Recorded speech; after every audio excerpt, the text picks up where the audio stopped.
everyone, my name's Eden and I'm here today on behalf of Experimentation talking about how to hack experimentation with anthropology, or in other words, how to find out what really moves people to convert for more impactful experiments. So, as you know, I just introduced myself. I'm Eden. I studied anthropology and sociology for 5 years at university. Overlapping that, I spent 5 years working in direct sales, and then after that, I'm coming up to 6 years now in conversion copywriting, acquisition, and growth mentorship. At the end of the day, all of that really means it's just fancy talk for saying I'm obsessed with communication, with good communication and with driving good customer experiences. So to kick this off, I want you just to do a really, really quick deep thinking exercise. What is experimentation really, really, really all about? The core of experimentation, as we know, this is a really broad definition here, but the core of experimentation is really about helping companies find better ways of communicating messages with potential users and customers to encourage them to take specific actions. And as a result, this better communication helps drive a company's growth and revenue. Now, before we move on, a message isn't something that's just written down. A message can be explicit or implied. It can be visual in the forms of shapes, colors, and images that we use. It can be written, words, fonts, the language, slang, and things like that. It can be oral as well, so music and background noise, things that people experience. These messages are things that are everything that is communicated is a message. Now here's where it starts to get fun. Anthropology, the core of anthropology is the goal of anthropology is to understand what they call the native's point of views, and understand completely how someone else views the world and interprets the world around them according to their unique life.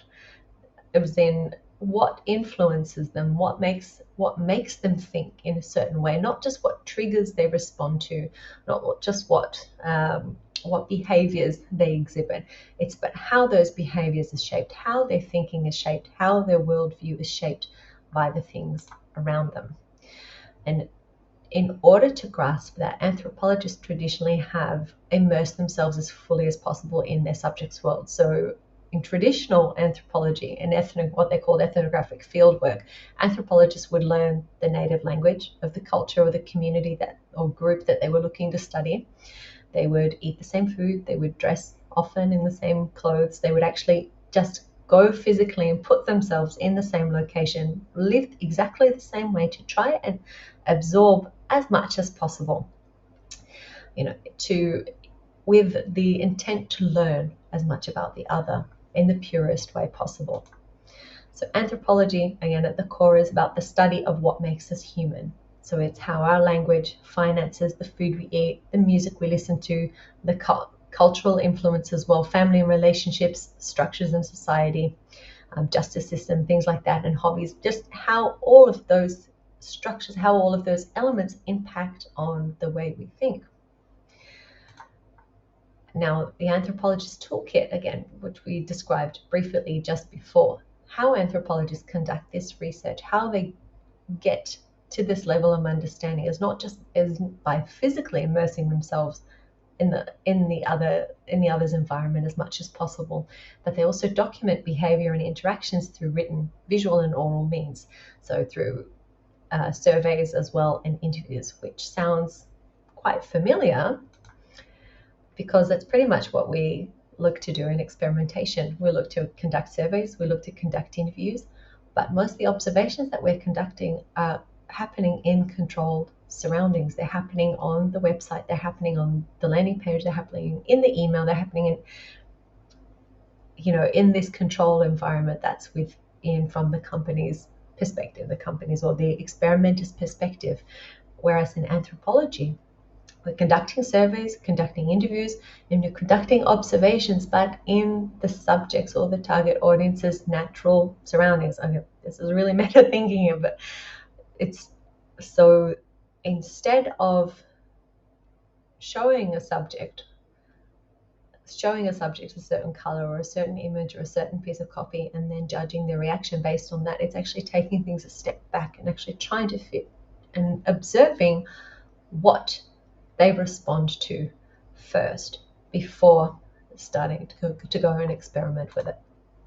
And so this is exactly why I'm advocating for adopting an anthropological approach to experimentation. So by observing subjects in their natural surroundings or environment instead of an artificial or controlled one, it opens us up to worlds of possibilities and opportunities to improve the messages we share by the images, colors, language, and copy that we use, not just on a web page, but in anything that we want to run an experiment on. So this is not just for the actual experiments itself. This is to help you create stronger ideas, to help you create stronger experiments, and to actually see really interesting results with what we test. So how to actually do it practically? Well, so we're already good at running surveys. We're already good at running customer interviews. The missing piece here then between anthropology and experimentation is try to hang out as much as possible where your subjects are. So whether that's online or offline, it's a bit difficult to do these days.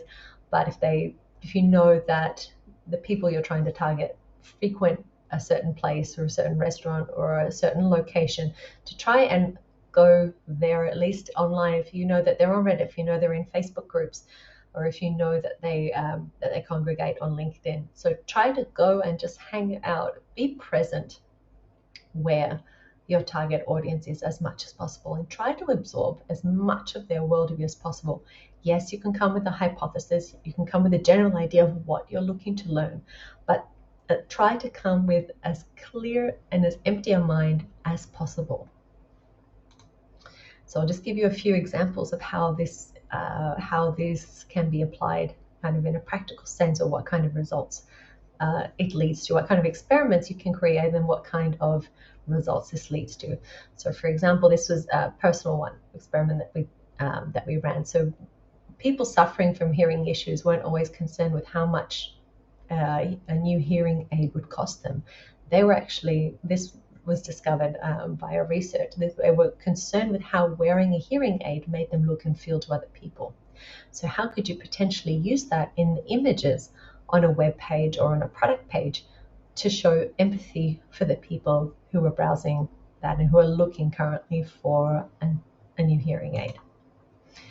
Another example, American English, British English, and Australian English are very different, not just in terms of spelling, but in their slang. So how could you use Australian slang to optimize copy on a web page to make the language feel much more natural to an Australian audience? Another example, and this one very poignant, Tiffany's at the moment, the jewelry company, is currently undergoing a rebrand and is experimenting with a canary yellow color in some of its stores, a stark contrast to its normal robin's egg blue. Now, this might work very well for some Western audiences, but for some Asian audiences, they might view the color yellow very differently. So should this brand change also be rolled out to physical online stores in those locations? So I know this was a lot of food for thought. I know this was kind of just some deep thinking, but I really think that adopting an anthropological approach by looking to observe, that's the missing piece of the puzzle. By taking an anthropological approach and looking to as well observe and learn as much about the target audience and the customers as much as possible can really, really make for much richer ideas, much richer research, much richer hypotheses, and of course much richer and more impactful experiments.